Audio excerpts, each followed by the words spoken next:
Hi, this is Jeff Curto, and welcome to episode number 37 of Camera Position, a podcast about the creative side of photography. The great 35mm photographer Henri Cartier-Bresson said this about photography. He said, "Our eye must constantly measure, evaluate. We alter our perspective by a slight bending of the knees. We convey a chance meeting of lines by a simple shifting of our heads a thousandth of an inch. We compose almost at the same time we press the shutter, and in placing the camera closer or farther from the subject, we shape the details, taming or being tamed by them." Now, Cartier-Bresson was famously known for not wanting to crop his images, using the idea that one should see in the viewfinder of the camera the exact scene the way the photographer wanted to see it, leaving no details in or leaving no details out that one might want to include in the photograph. And that's a pretty noble idea. But there's another great 35mm photographer who said this. W. Eugene Smith said, "I crop for the benefit of the pictures. The world just does not fit conveniently into the format of a 35mm camera." And to that I would add, doesn't fit conveniently into the format of a 2 1/4 square camera or a 4x5 inch camera or a digital camera, or you name the format. It doesn't really matter what the format is, but sometimes the world just doesn't fit into the frame that you have in your camera. And I've certainly said in this space here in this podcast before that, boy, one of the issues about photography is that as photographers, we're not creators. Now, note that I didn't say we're not creative. Rather, we're not creators. Our job is not to make anything. We start out with creation. We start out with the world. And our job is to remove all of the things that don't count, that don't matter, that don't make our photograph stronger or more interesting. So the idea today is to talk about cropping and to talk about the idea of what we leave in and what we remove and why we do that, and about why we might need to sometimes. And I think basically one of my basic tenets in photography is that there are no rules, that knowing the rules is important, and the idea of Cartier-Bresson saying that really cropping shouldn't be allowed, we should see it in the viewfinder the right way all the time. Boy, that's a terrific and noble notion, and I would certainly subscribe to it. But what I wouldn't subscribe to is the idea that that's always the case. And we certainly need to crop our images to make them more effective. And I thought of this topic while I was working yesterday on a photograph from my last summer's trip to Italy, and it was a photograph, this photograph made here in Matera, which is a wonderful and amazing town in the province of Basilicata, which is the arch of the boot of Italy, for those of you who are at least slightly familiar with Italian geography.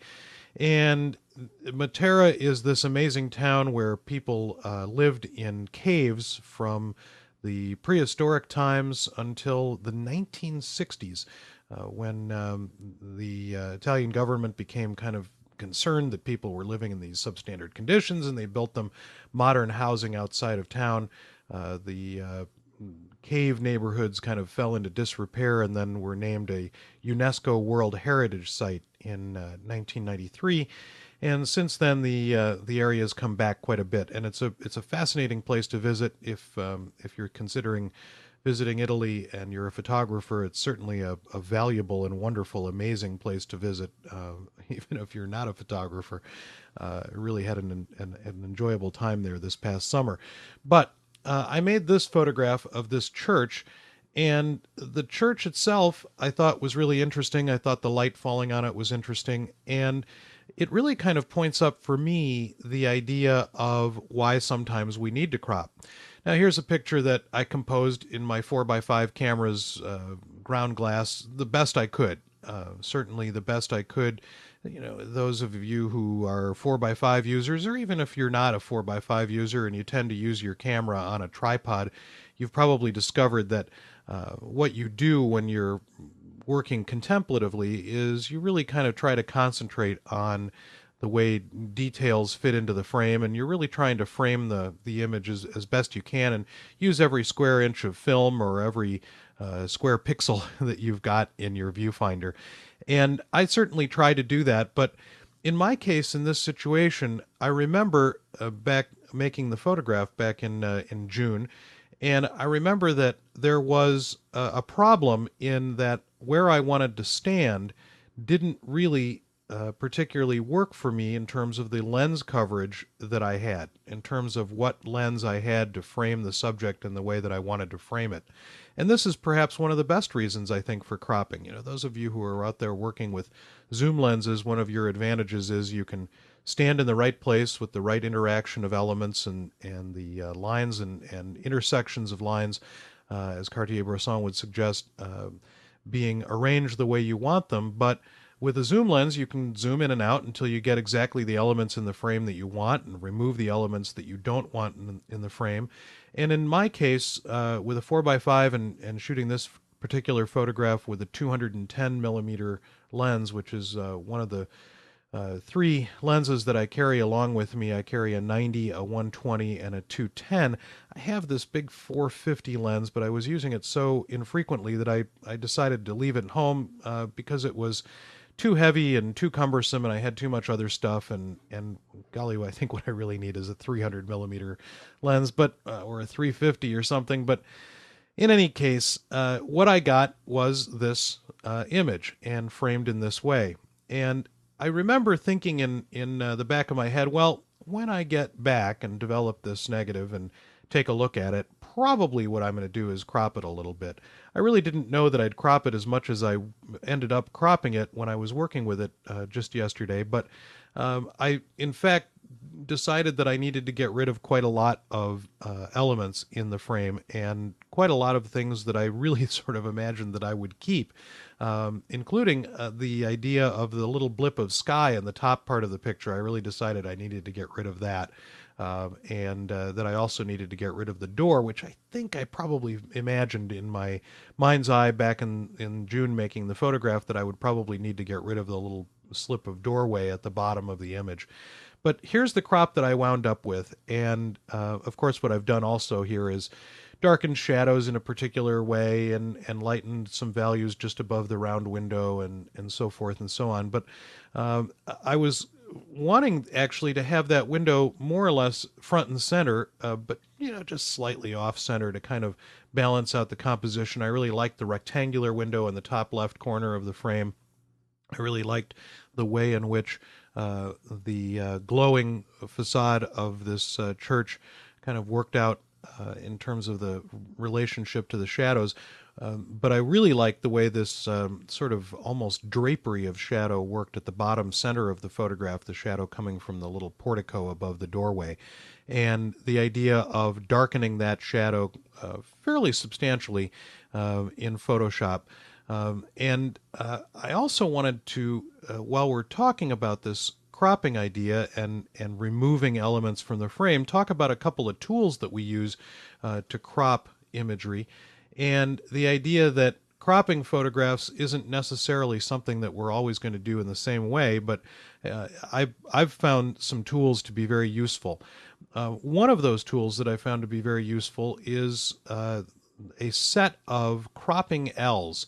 Now, some of you may have these, some of you may have seen them before.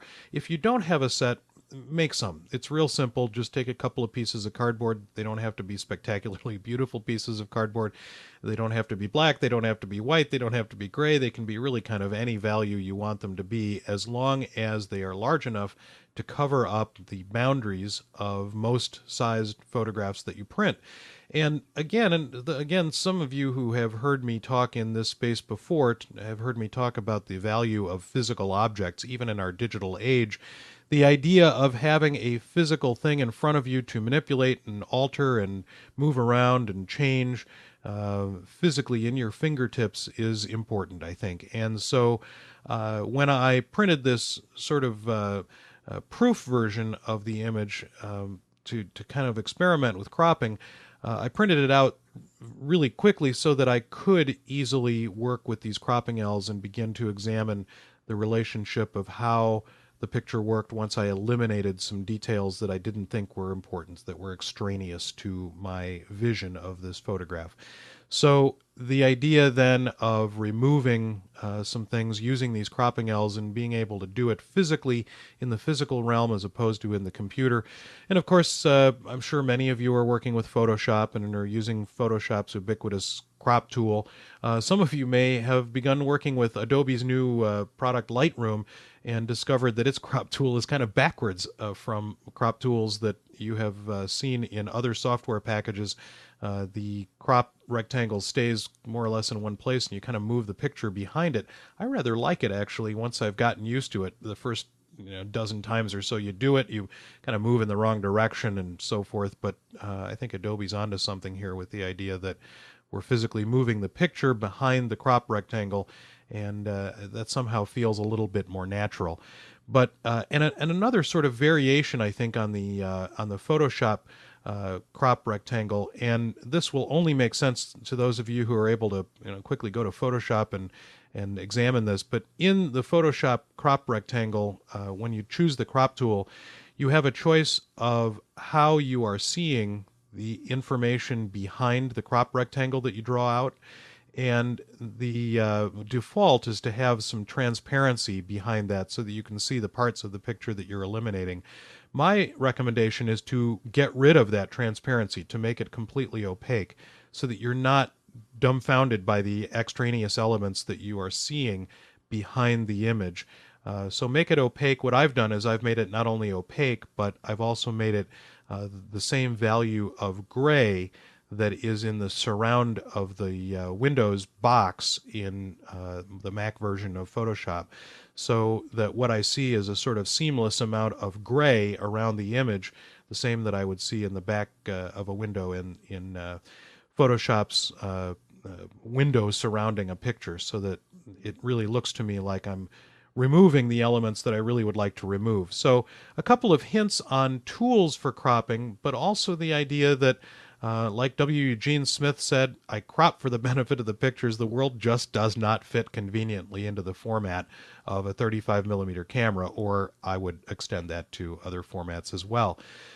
So cropping, an important part of what we do as photographers, an important part of how we remove elements of the physical world to get rid of the things that we don't need and retain the things that we really do need. And the idea that what we need to do is pare down our images to the essence of what it is that tells the story in the most effective way. Thanks for listening. I would like to also thank those of you who visited the iTunes store and posted a comment there. That's terrific. And those of you who visited the cameraposition.com blog space and taken a look at what I've got there and left some comments behind. Always love to hear from people via email, via comments on the blog. Really like those of you who have gone and posted comments in the iTunes store, because what that does, apparently, based on what I can tell from iTunes, what it does is it changes the positioning of camera position within the featured section of the iTunes store. So if you have a couple of minutes, go over to the iTunes store and drop a comment in there and help people find camera position. Another sort of suggestion, and golly, I kind of hate to promote myself in this way, but the idea of telling a few friends about camera position or posting on some other photo blogs that you visit that we're out here and hopefully making a difference in your photographic lives. So thanks again for listening. I really appreciate you being here. And also don't forget to check out the other podcasts in the Photocast network, of which Camera Position is a proud member. Thanks again. We'll see you next time. Photocastnetwork.com, your photography resource in the podosphere. Photocastnetwork.com